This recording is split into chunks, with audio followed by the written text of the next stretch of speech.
Hello, everyone, and thank you for joining us today at the Entheos Academy for Optimal Living. My name is John Carey, and today we'll be joined by Sheila Kamara Hay for a great class on how to have an ecstatic birth, changing the paradigm.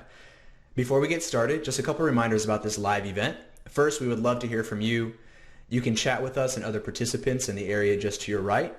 Please type in your questions here, and we'll come back to them during the Q&A portion of the class. Also, we are live streaming, so please expect some bumps along the way. If the stream drops out, we'll be back with you ASAP. So Sheila Kamara Hay is a writer, ecstatic birth advocate, and super mama to her 3 little ones. She researches ways on how women can enjoy childbirth and makes that information accessible to as many women as possible. That's certainly our goal with this class, and I'm excited to learn more as my wife and I start planning our family in the next couple of years, so I'm just super honored to be here. And Sheila, thank you so much. Thank you, John. I'm really excited to be here today. This is my first ever video live stream class, so it should be interesting. And welcome to all of you that are out there watching now or later. I'm thrilled to be sharing about how to have an ecstatic birth and how to change your paradigm of birth from one in which childbirth is something a woman has to endure to one in which childbirth is something that a woman can enjoy. So what I would love to do is just take a moment to call in, where you are relative to childbirth. I want you to take a minute and just think about what comes to mind when you think about childbirth. What are the images that come to your head? And just observe those without any judgment whatsoever. Just locate where you're at. And then I'd love for you to take your hands and put them on your belly. And any guys out there, you can imagine putting your arms around your beloved and putting them on your beloved's belly. We're going to take a few deep breaths here. And I want you to really soak in what I'm about to say. Just take some deep, calming breaths. And you can close your eyes if you want to and really soak this in. Childbirth is one of the largest growth experiences a woman can have in her life. Childbirth can be deeply pleasurable, deeply enjoyable, and incredibly ecstatic. Okay, so now let's get started. I want to talk about what do we mean when we say ecstatic birth? What does that even mean? What are we talking about? If you look up ecstasy in the dictionary, you can get a zillion and one definitions. My favorite is it's a state of rapturous delight. And when I think about ecstasy in childbirth, it's a feeling of full body bliss, all over your body, overwhelming bliss. And that feeling of pleasure can have physical components, it can have emotional components, and it can have spiritual components, or some combination of the 3. Childbirth is a rite of passage for a woman. It's the moment that she goes from becoming a maiden, a relatively independent, unattached being, to a mother, where there's another being that's dependent on her for its well-being. So it's really big. It's probably the biggest rite of passage a woman will experience in her whole life. And as a rite of passage, it's prime for these feelings, overwhelming feelings of joy and ecstasy and pleasure. If you think about some of the other rites of passages that we experience in life, graduations, weddings, communions, bar bat mitzvahs, all of these rites of passages, they might not be easy. It might be a long journey to get to the other side, but they are all inherently deeply satisfying and deeply pleasurable rites of passages. So I'd love to invite you all to think about childbirth in the same way. A little bit about my story. This work comes from my own personal experience. I have 3 children, and my first birth was not so ecstatic. It was an experience that I thought to myself, oh my gosh, if I'm ever going to do this again, it has to be completely different. And that's how I prepared for my second birth in every possible way that I could to ensure that I could have a positive experience. And I did. I had a wonderful experience with my second. And so with my third, I thought to myself, okay, now I know that I can do this. I want to see if I can enjoy it. And that's where I put my attention. And what I found blew my mind. I was dancing through my third labor, and I was higher than I've ever been in my whole life. And afterwards, I just remember feeling perplexed. I turned to my husband and I said, I don't understand. Why didn't I know? And this makes me feel really emotional every time I say it. Why didn't I know childbirth could be that good? And why doesn't every woman know? So that's really the reason that I'm here. I want every woman to know that childbirth can be very, very pleasurable. And I want pleasure to be as widespread an option in birth as an epidural, as widespread, as valid an option as something like an epidural. So that said, let's get started. Our first big idea is, in order to have an ecstatic birth experience, you're going to want to create your own birthing culture.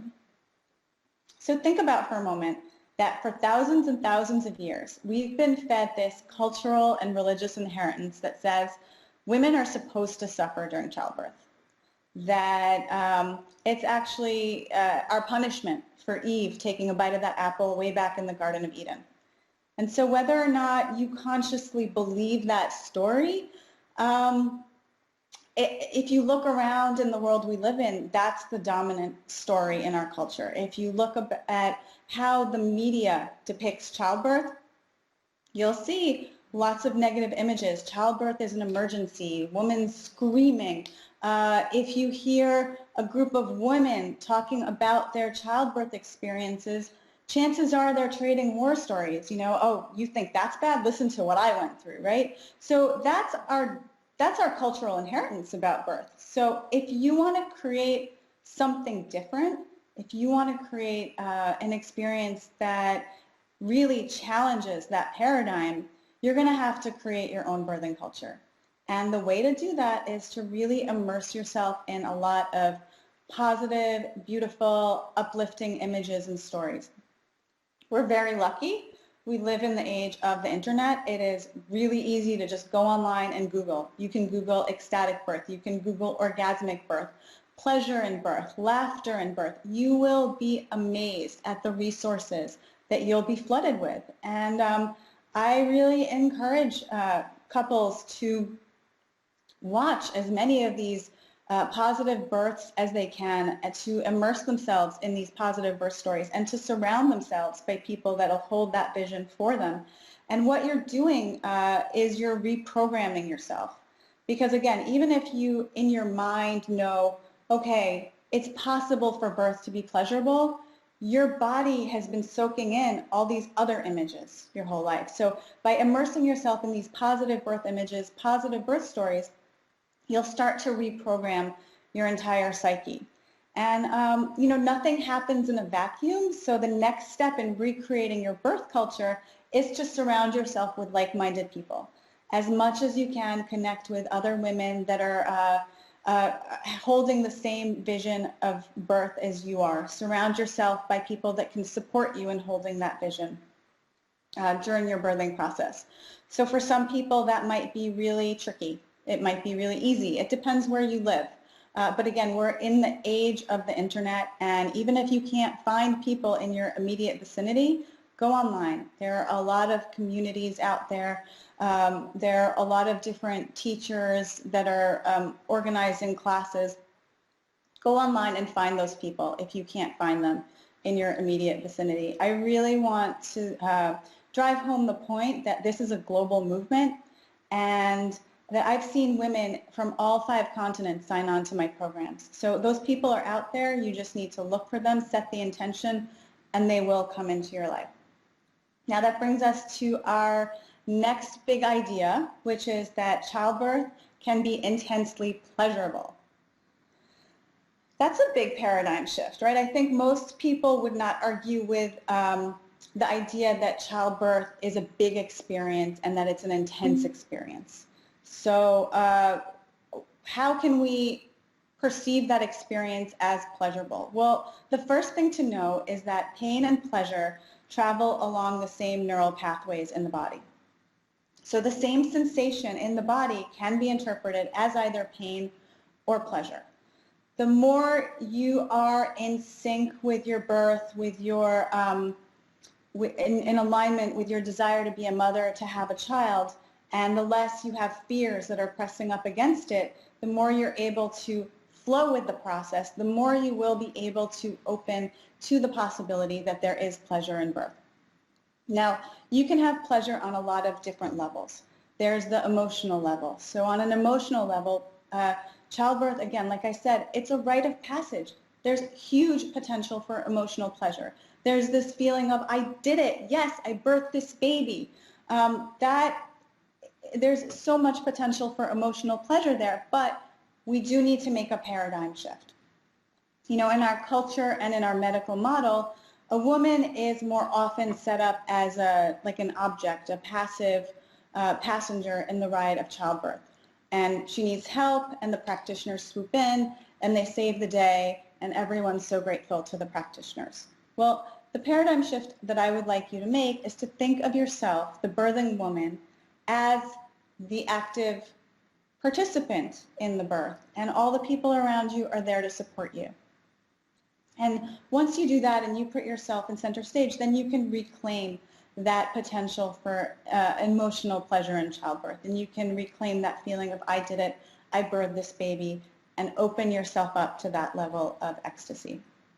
Now, on a spiritual level, the amount of energy flowing through a woman's body when she's giving birth is tremendous. It is more life force energy that will be flowing through you in birth than possibly at any other point in your life.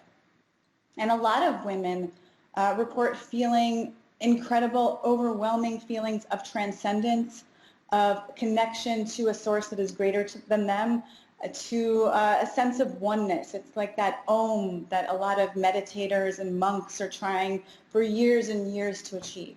That level of spiritual pleasure is available in every birth.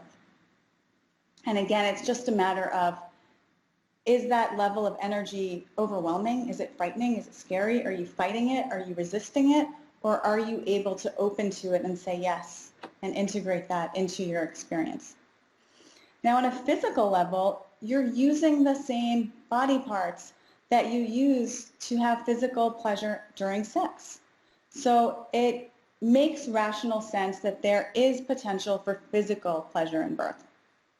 Again, the more you're able to transcend your fears and melt into your body and follow your body's lead, the more you'll be able to tap into that.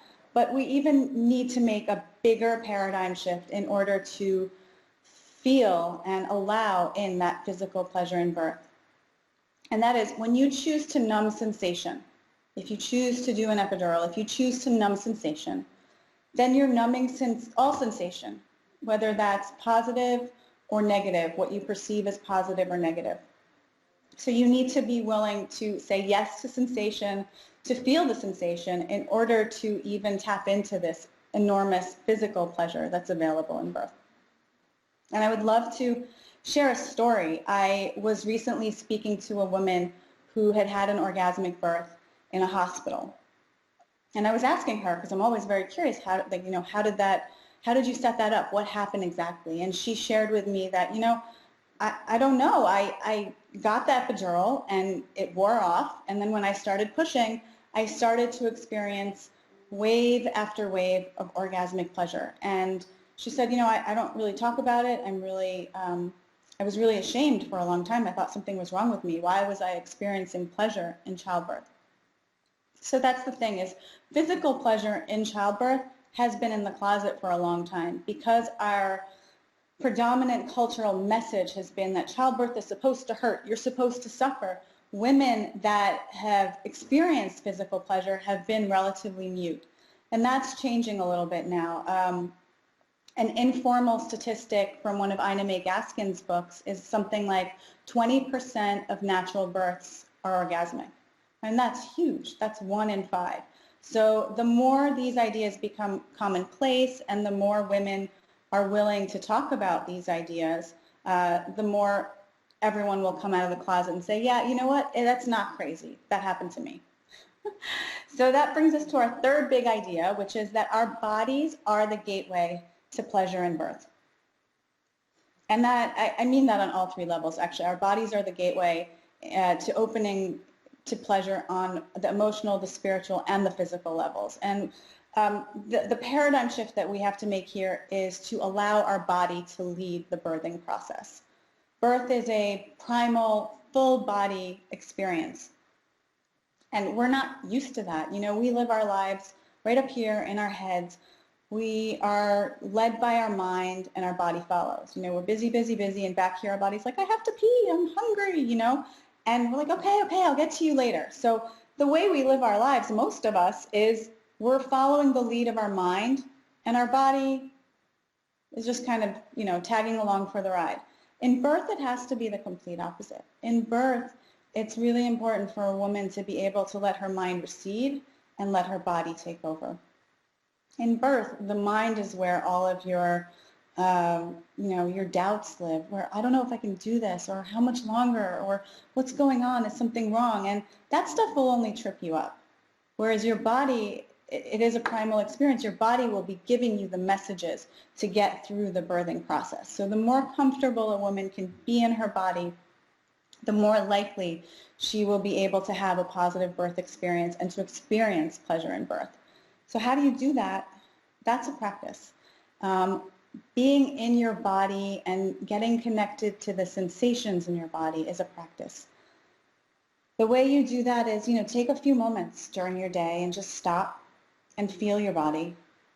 Just feel, you know, how your toes feel, how your ankles and knees feel, and go through your whole body like that all the way up to your head. And if it's hard for you at first to really feel that, you can run your hands up your body and really just tune into what that feels like, that sensation in your body. The more you stop and feel, the more you're going to become familiar with the sensations in your body. And usually at first, the sensations that are screaming the loudest are sensations of discomfort or pain or needs. But the more you are able to attune to the different sensations in your body, the more you'll realize, wow, there's actually so much pleasure in my body just like that, from nowhere. And that's a practice. So I really encourage people to practice becoming familiar with the language of the body. Now, our next big idea is that sexuality is an integral part of birth. That's huge, because right now, there's a huge iron wall, right, between all things sexually related and all things baby and kid related. It's like everything over here is considered dirty or impure, and everything over here is sweet and pure, and we keep them really, really separate. But the baby is the culmination of you having had sex. So it's not separate and distinct from your sexuality. It's the result of it. It's the culmination of it. And so we need to begin to reclaim our sexuality as a sacred part of our nature, of our divine nature. Unfortunately, in our culture, sexuality is widely perverted. And if you think about, you know, some of our foulest language is sexually based.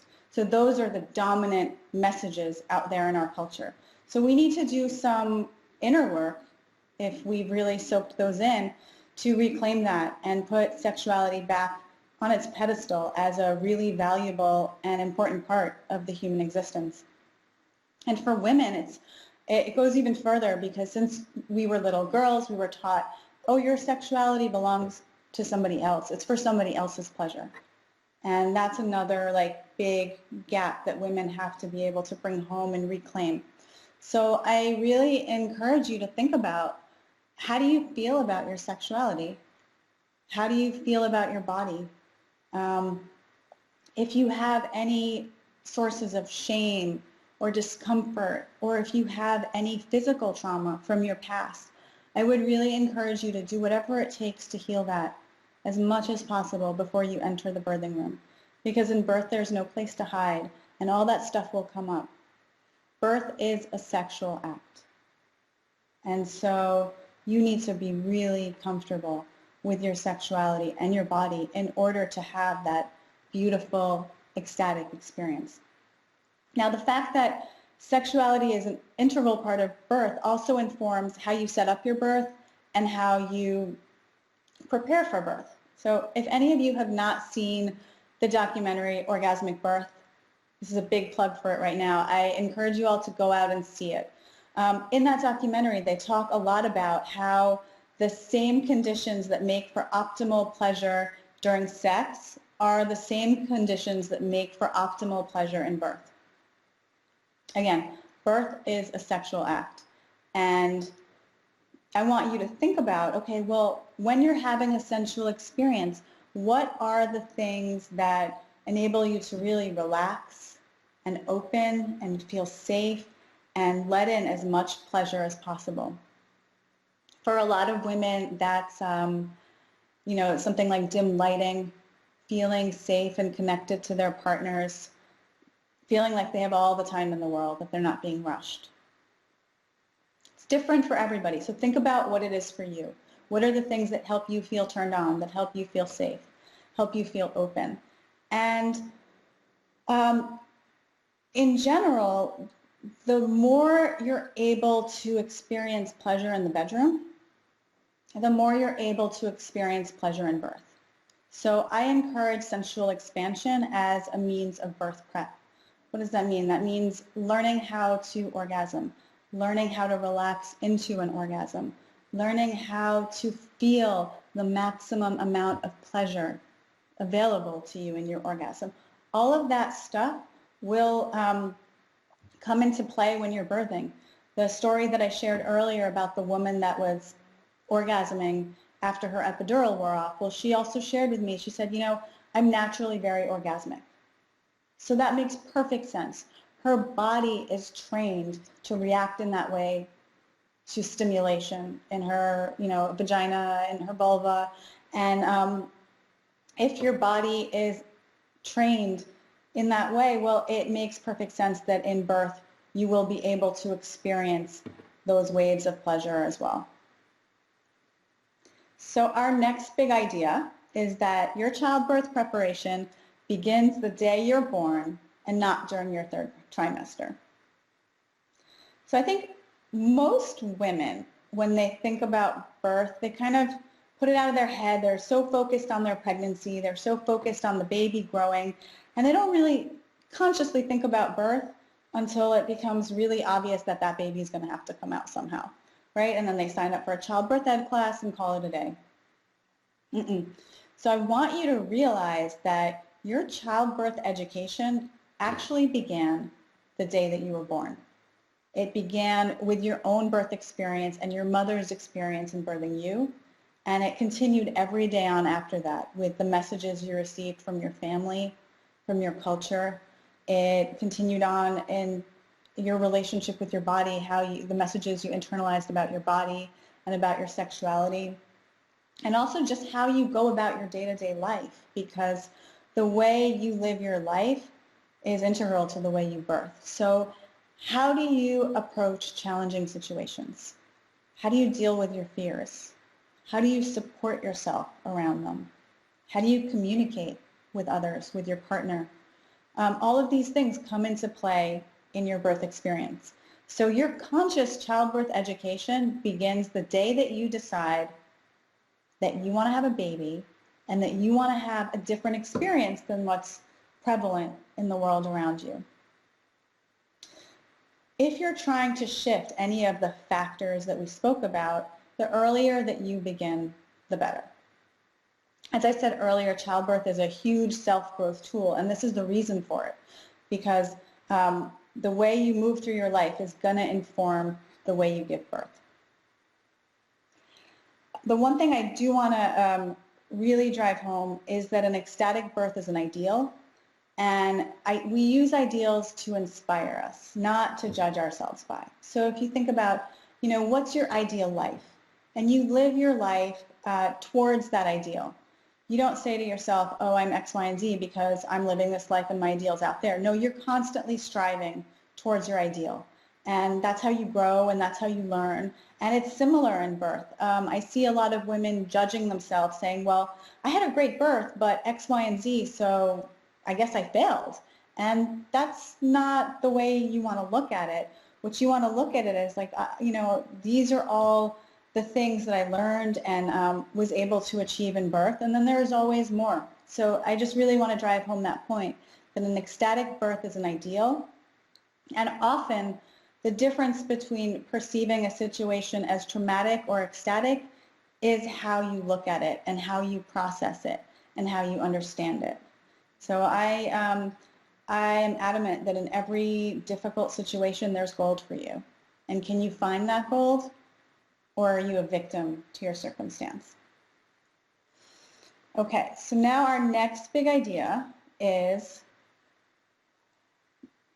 in order to have an ecstatic birth experience, I want you to be able to tap into your inner wisdom. So it can get very confusing. You know, what's the right way to birth? Where do you birth? Who do you birth with? And everybody has an opinion. There's no right way to birth, and there's no wrong way to birth. There's only the right way for you to birth. So nobody else has lived in your shoes. Nobody else has had your unique set of experiences and circumstances.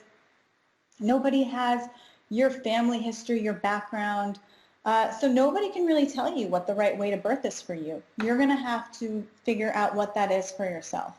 And the biggest tool that you can have to guide you along the way is your inner wisdom. And your inner wisdom is a combination of all the mental information you've accumulated about childbirth, as well as all these other things we just talked about, and your body wisdom. So for an example, if you're evaluating practitioners, who do I want to support me in my birth? Your mind might tell you, you know, that person has all the credentials, that person is recommended by X, Y, and Z, that person is mentally might be the right way to go. But if you're in that person's presence and you feel all like squirmy and contracted, your body wisdom is telling you that's not the right way to go. So you're going to want to pay attention to your feelings, to your sensations. Again, the language of the body is sensation. So if you're doing that practice where you're really learning to tap into the sensations in your body, you can take it a step further and ask your body, what do I need to be doing right now? What should I focus on today? And your body will give you those messages. Again, you're going to want to pay attention to your feelings. That's what they're there for. All right, our next big idea is, in order to have an ecstatic birth, I want you to empower yourself. I don't want you to be a victim. Who's responsible for you having the best birth experience you can possibly have? It's not your doctor or midwife. It's not your childbirth educator. It's not, where you decide to birth. It's you. You are ultimately responsible for having the best experience you can possibly have. And you need to set yourself up to succeed. So if you're tapping into your inner wisdom and you're making your choices that are aligned with who you are, you're empowering yourself. And I want you to take that a step further even. I want you to be really, really honest with yourself. So on an emotional level, what are your fears in birth? Are you excited about becoming a mother? How's your relationship with your spouse? How do you feel about your ability to support a child?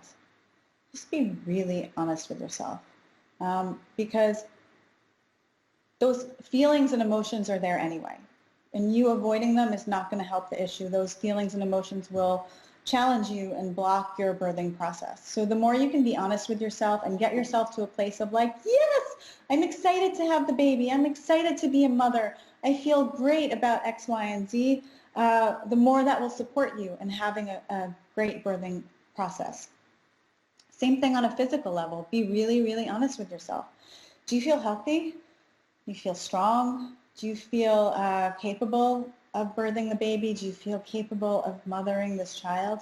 Do whatever it takes to make you feel good about your body, to make you feel strong, healthy, relaxed. Do whatever it takes.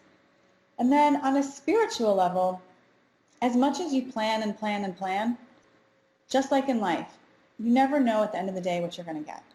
So there's a part of you that can prepare as much as you can, and then you just have to surrender to whatever force that is that you believe in, whether it's God or something greater than you or the universe.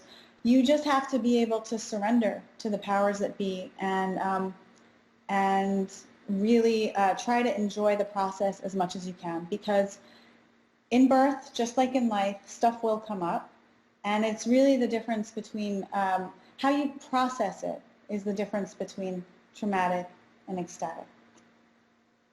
So again, to empower yourself, I want you to be really honest with yourself, prepare yourself in every way that you possibly can, and in the places that you still feel weak, gather support, because all of us feel weak sometimes, and all of us have moments of doubt. So how can you surround yourself with as much support as possible? I want you to set yourself up to succeed.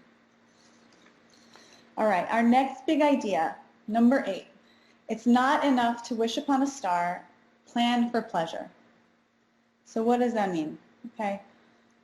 If you're planning your wedding, do you sign on at a catering hall and then sit back and hope for the best? Or are you going to food tastings and tasting all the different options to see what you enjoy the most? Are you looking at different floral arrangements and picking the one that you think is the most beautiful? Are you choosing the music to maximize your enjoyment? I want you to think about all these things in your birth as well. You know, the paradigm shift here is, okay, I've got my doctor, I've got my birthing location, and I'm done. No, if you want pleasure, you need to plan for it, just like you would for any celebration, just like you would for your wedding. You can plan for pleasure in your birth. What does that look like? I want to give you some examples. So when I was birthing my daughter, I was birthing at a birthing center. So the walls there were bleak and blank. I took things to hang on all 4 walls so that if in any moment I needed to draw upon inspiration or a source of strength, I had something beautiful to look at. So that's one example. Pleasure is also a really powerful force within birth. I had the pleasure of studying at Mama Gina's School of Womanly Arts, which is a school in New York City run by Regina Thomashour. And the woman's a genius. She teaches women how to use pleasure to have their way with the world. So I was working with her during the time that I was pregnant with my second and third births, with my second and third children. And I was thinking to myself, I wonder if I could use all these principles of pleasure in birth. And I found that absolutely I could. Pleasure is a really powerful force in the birthing room. For example, there's a saying in the natural birth world, as above, so below. And above meaning your lips here and your neck and your throat. When you're open and relaxed up here, you'll be open and relaxed down below too with the lips of your vulva and your vaginal canal and your cervix. So one of the ways you can infuse birth with pleasure is kissing. Kissing helps to relax and open up here. It helps to relax and open down below. Another way is singing. Singing is a big one in birth. You can experience a lot of pleasure while singing, and that is a force in helping you open. Another is laughter. Laughter is very powerful in childbirth. So you can bring all of those principles right into the birthing room and enjoy yourself there. And orgasms. Orgasms are a really powerful tool for jump-starting labor. They're a really powerful tool for progressing a stalled labor. And they're a really powerful tool for sensation management. So orgasms, the hormonal cocktail that enters your body when you orgasm, is as powerful, if not more so, than some of our most powerful tranquilizers. So orgasm is a really powerful tool in birth. You might be thinking, isn't that selfish? Like you're thinking about pleasure when you're birthing your child? So that's the next big idea is, no, that's not selfish. I want you to change your paradigm from doing what is right for the baby to doing what is right for the mother. Because really, they're one and the same. Doing what is right for the mother, having a mother that is healthy, happy, strong, empowered, versus a mother who is weak, traumatized, victimized. Well, which one do you think would be able to have more to give to her baby, right? So doing what is right for the mother is always serving the child. The baby and mom are intertwined, and we all want what's best for our children. So that's why childbirth is a huge growth tool, and our children are even bigger growth tools. They're perpetual growth tools because we want our children to be able to live happy, healthy, empowered lives. And where are they going to learn that from? They're going to learn that from us. So the more we learn and grow and the more we can model that for our kids, the more we can give it to them. So it's really important. Do what is right for you as the mother. The more you're strong and happy and vibrant and empowered, the better off your child will be. Last but not least, childbirth is a natural process. So again, this is a big shift because predominantly in our culture, we treat childbirth as a medical emergency. And it's very rare that childbirth is actually a medical emergency, but yet we treat 99% of births as if they are. So the paradigm shift I want you to make is to start to view childbirth as a natural process. And what you have to do is really create a container for the female body to feel safe, to feel supported, and you have to be able to, in that container, turn over control to the body and let the body lead the way. There are a ton of statistics that show that the more you're able to leave the female body alone, the better your birth outcomes for the baby and for the mother. And once you start with interventions, one intervention can lead to another intervention, can lead to another. It's a whole cascade of interventions, and before you know it, you have a C-section on your hands. So again, childbirth is a natural process. The more you can help the mother feel safe, secure, and the more she's able to allow her body to take over and do what it does naturally, the better the outcomes are for mother and baby. So that's really the class. You know, I hope that I've shown that childbirth is a rite of passage for women, and as a rite of passage, it has so much potential for pleasure on a lot of different levels. And I hope I've given you some windows into how you can prepare for pleasure in childbirth. And the only thing that I want to add is that if a woman wants to have an ecstatic birth today, she has to work her little butt off. Like she really, it's a creation. You're creating this ecstatic birth experience for yourself because you're swimming upstream right now. You're going against the predominant flow in our culture. And hopefully that'll shift as these ideas become more and more prevalent, as more and more people accept these ideas. It'll get integrated into our birthing models, into our cultural models, and it'll become easier for our daughters and for our granddaughters. But right now it is a very conscious creation, and a woman really has to work at it to create that ecstatic birth experience for herself. That said, you know, it's been 6 years since my last birth. My little one is 6 years old now. And I'm blown away by the amount of information that has come forth just in the last 6 years. So we're definitely on our way, and hopefully we'll continue to go that way, faster, better along the way. So if there are any questions, I would love to open up for questions at this point. So amazing. I'm honored to be part of that process. You know, 6 years past your last young one and getting this out to the world so more women and couples can engage in this. So I really appreciate this question from Mandy, who asks, how can husbands or partners play a pivotal role in your pregnancy and birthing experience? Awesome question, because we've really spent this time talking about the woman. So let's bring the partners in.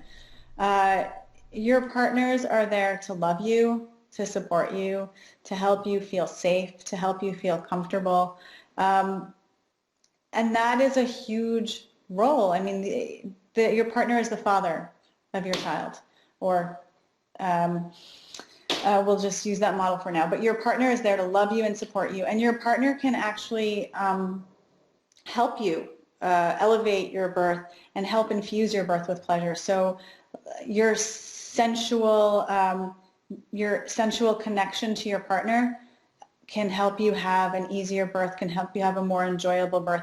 Any kissing, sensual play, all of that can help make your birth more pleasurable, can help deepen your connection to your partner, and help progress your labor. So really that's, you know, for any of your partners, I really want to encourage you all to work on your connection. And the more you're able to connect and feel loved and feel safe and supported within each other, the more you're going to be serving your woman in birth. I love it. So inspiring. And Mandy also asks, she says, there's a wall I hit while birthing when I felt like I couldn't go anymore. How do you move past that self-doubt, especially if there are outside factors like complications or transfers happening during the most important and defining moments where you ought to be your strongest? Uh-huh. That's where you want to, before going into birth as much as possible, surround yourself with support. And also you want to go in informed. So the more you're able, I'm a big fan of knowledge equals power. I don't knock childbirth ed classes at all. I encourage women that I work with to not only take a childbirth ed class, but take two and read as much as you can. Understand the nuts and bolts of the birthing process so you can educate yourself. The more you're educated, the more you can make your decisions from an empowered perspective. So that said, if you're in birth and you hit a situation where the practitioners around you are suggesting something other than what you've planned, you and your partner can make your decisions from a really informed perspective. And so the people around you are very important because a birthing woman is in her body and she's very open and she's very vulnerable.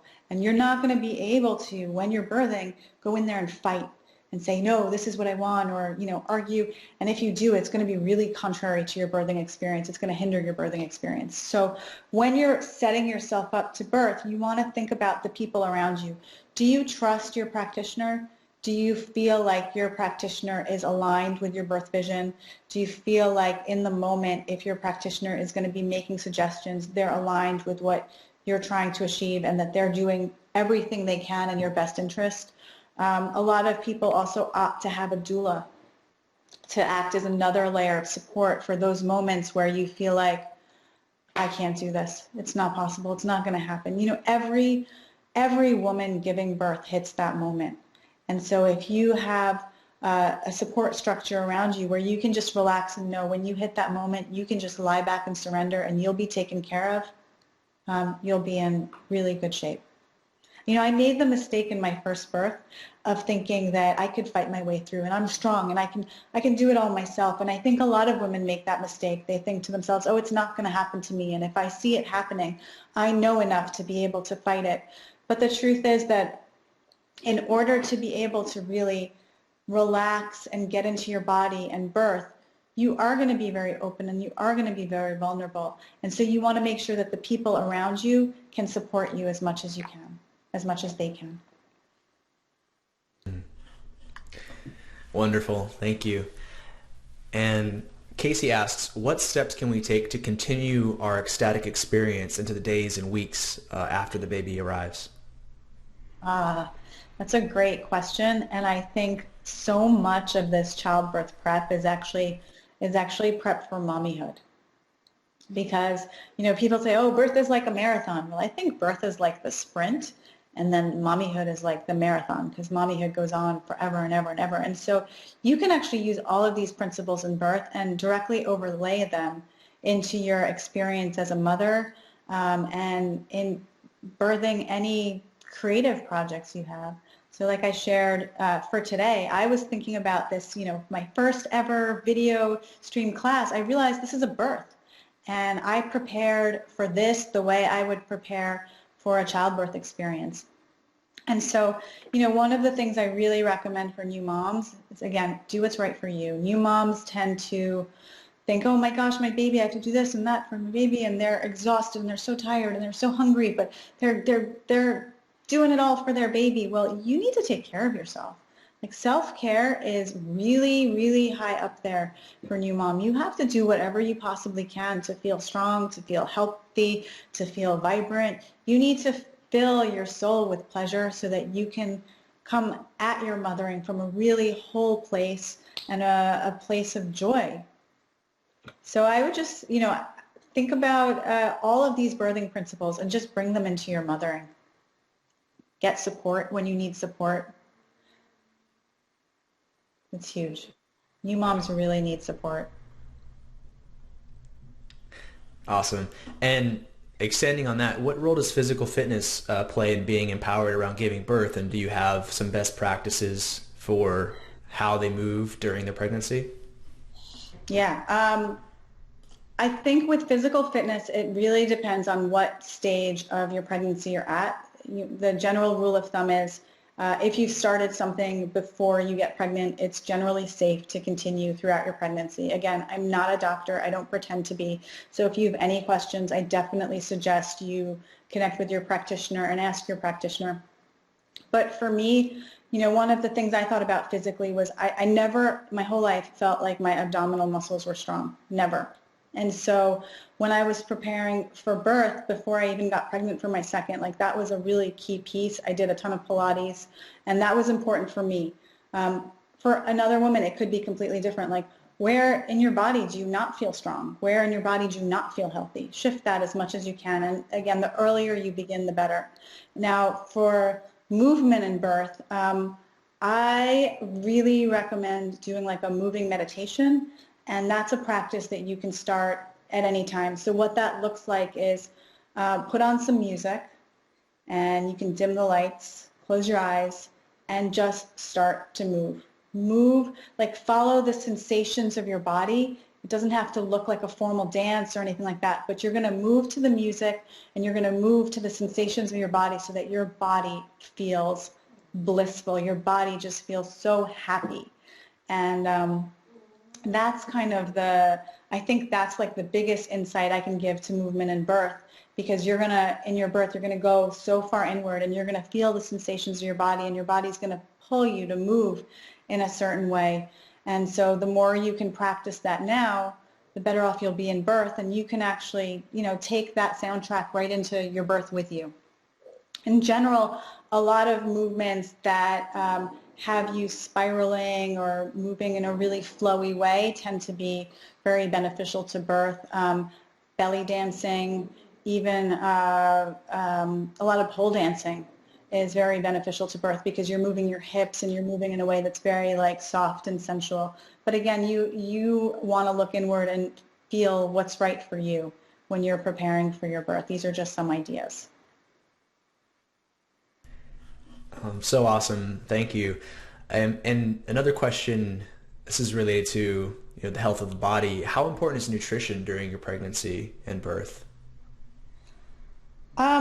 It's as important as you want to make it. There's nothing more important on some levels, but then you can also make yourself so crazy that you're stressed out by your nutrition. So it's really as important as you want to make it.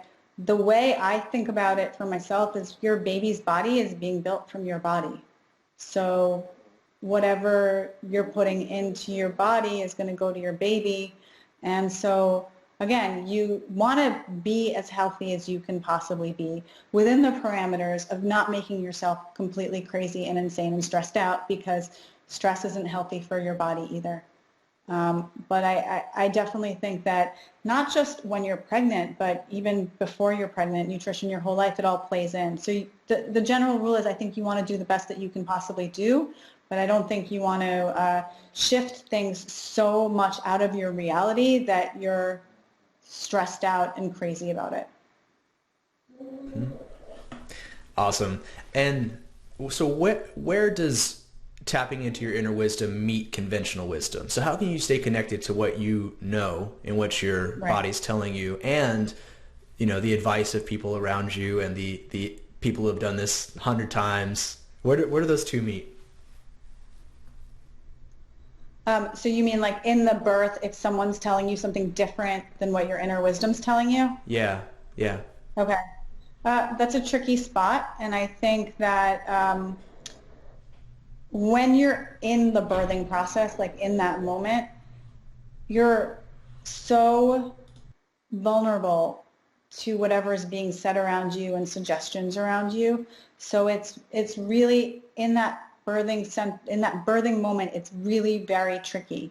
And I want you to think about that even beforehand. So when you're picking your practitioners, when you're picking the people that are going to be in the room, let that guide your inner wisdom. Like, let that be guided by your inner wisdom. So when you're choosing who's present with you, that feels fully aligned with what's right for you, so that in the moment in the birth, if one of those people is making a suggestion, you know that you can trust them fully and completely, because you've already aligned them with your inner wisdom. Like, you've chosen that person and you're trusting that person.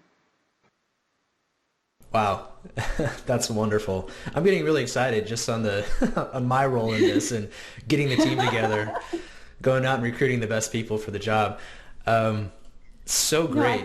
Yeah. I think that the thing that trips a lot of people up, and it tripped me up with my first birth, is you think, oh, that's good enough. Like she's a good practitioner. My friend had a good experience with her, or, oh, that practice takes my insurance. And, I'm not saying that that's not an important factor. It definitely can be, but you want to look beyond that, and you want to really feel great that the people that are going to be in your birthing room are people that you want to be there. And just like at your wedding, like you're not just letting anyone walk in through the doors. You want people that are excited for you and that are going to support you and are going to hold this vision of the future that you're going to have with your beloved together. And so you want to think about that in your birthing room too. How do you want to feel about the people that are around you? Well, you want to feel really safe and supported. And you know what? People get training in various fields for a reason. You can't be your own doctor, doula, childbirth educator. You can try. You can try to educate yourself as much as you can, but you're also going to need to tap into other people's advice. And it really helps if you trust them and you feel safe with them and you know that they have your best interest at heart. So wonderful, and we'll be calling you in about 24 months. What a beautiful vision. This is great, Sheila, and we're coming up on the hour. So before we outro, do you have any final thoughts for this class or parting words? I want people to go out there and Google. Like if you're curious, if you're intrigued, don't take my word for it. Just go out there and Google ecstatic birth, orgasmic birth. Like check out some of the stories that are out there. Check out some of the videos that are out there. It'll blow your mind. And the more you can submerge yourself in all of that, the more your subconscious will believe that that's real and that's possible and that you can have this incredible birth experience. Awesome. Thank you so much. If you loved this class, Sheila will be teaching more classes with us on December 17th and January 28th, where we'll go deeper into the ecstatic birth, the theme of ecstatic birthing. She's also featured in our Optimal Parenting 101 conference, and you can learn more about that at entheos.com/conferences. Tomorrow we'll be joined by Pilar Gerasimo at the same time, 10 a.m. Pacific, for a class on how to be healthy in an unhealthy world.